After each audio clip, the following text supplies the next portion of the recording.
ndeysaan Boy Seye 2 mu ngi noonu di waaj a génn dem ca signature ba ca 2STV koñ bee ngi ñëpp taxaw di ko xaar ndeysaan seet diggante ak Anaconda le 20 Modou Baye Fall lu mu tëgg lan la tey Boy Seye numéro 2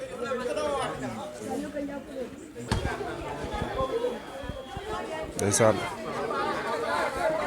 Boy Seye numéro 2 mi ngi noonu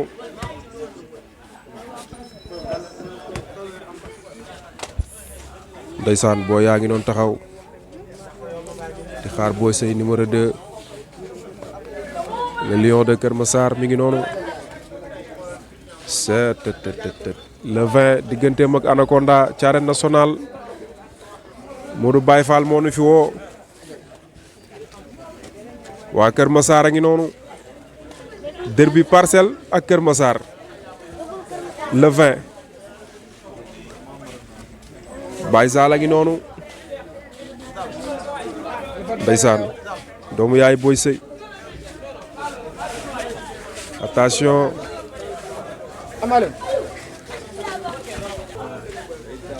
muy waaj a dem fële sa Bantamba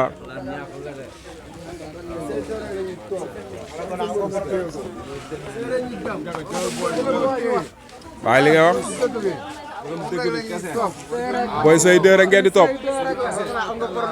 mais looy wax Anaconda. am na problème. barki maam Seera Fall.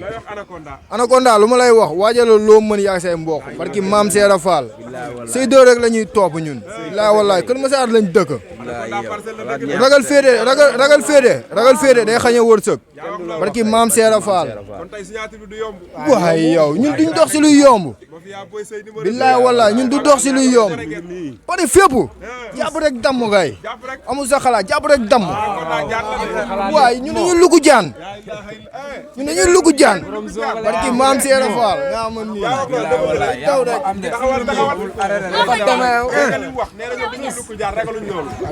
Anaconda xam moom lu koy xaaree saa yi xamu ko sare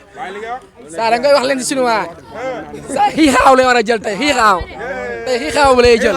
waaw moom lay andi tey xiixaaw waaw wa chinois boo ko joxee tey signature bi saa xiixaaw rek ay ñëw instant bi instant wax ca tur muy bëre saa dañoo gaañ muy dagg yaramam di sànni saa yi mbër pare na dina xam ne lépp dëgg la liggéey rek a wóor la fin dana xam ne lu ñu benke ñangeewu ko dégg nga saa yi bàyyi sos ka wax kii lu muy dégg yow waaw surtout loolu gaan Anaconda day xaar Anaconda yaay kii xaar gos bu ndaw ngi da lay dóor ba dàq jël man kese mu naa day xaar lu bëri Boy Seye rek la ñuy topp barki Seydina Mohamed wax dëgg bëri Boy Seye du yow sax lamb nu mu demee la rek moo tax ñu boole ñoo yow mais xam nga rek gaan xam nga rek mais xoolal bu ñu jógee si Anaconda benn mbër bu ñàkk feere du nga ko fi jël si kaw lañ jëm si mag yi boo yëm ñoo leen mun fuuf ay ñoom fara yi ñoom moloo yi bëri ragal yooyu gaan wala Parcelles amul mbër bu am fit xoolal Seye 2 kase nag amul leneen tous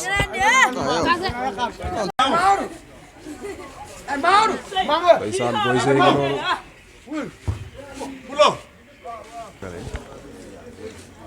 ndeysaan Boy Seye ngi noonu di waaj a génn dem ca 2STV face to face bi nga xamante ni àdduna ñu ngi koy waxtaanee le 20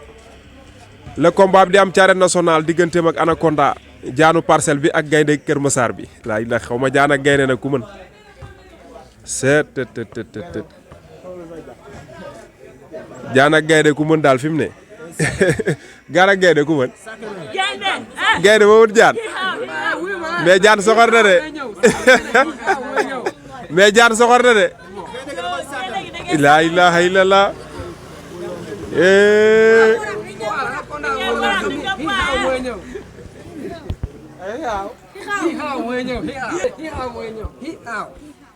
attention Boy Seye numéro 2 tey digganteem ak Anaconda seet mi ngi noonu di def li mënul ñàkk ci làmb ndeysaan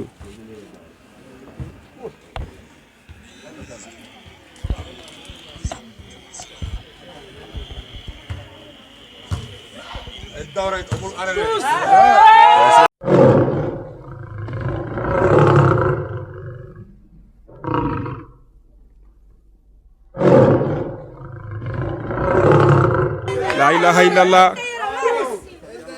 Boy Seye numéro 2 mi ngi noonu le lion de Keur Massar mi ngi noonu di dem 2STV ca face to face ba journée Modou Baye Fall digganteem ak Anaconda la combat yi le 20 la ilaha illallah dafa mel ni oto bi ci lay waaj a dugg c'est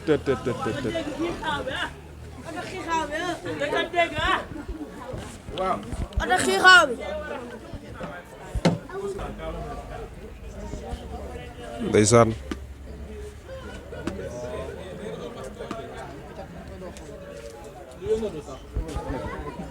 cey làmb làmba ngi noonu le lion de Keur Massar ak serpent wu Parcelles ñoo war a daje la ilaha illallah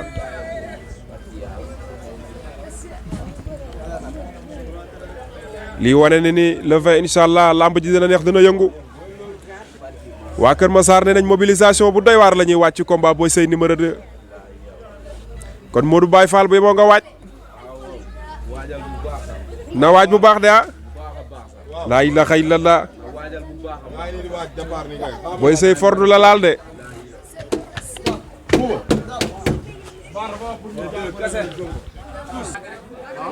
Boy Seye 2 ngi noonu le lion de Keur Massar la ilaha illallah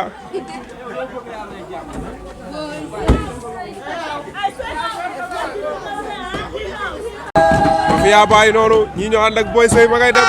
la ilaha illallah fordu la laal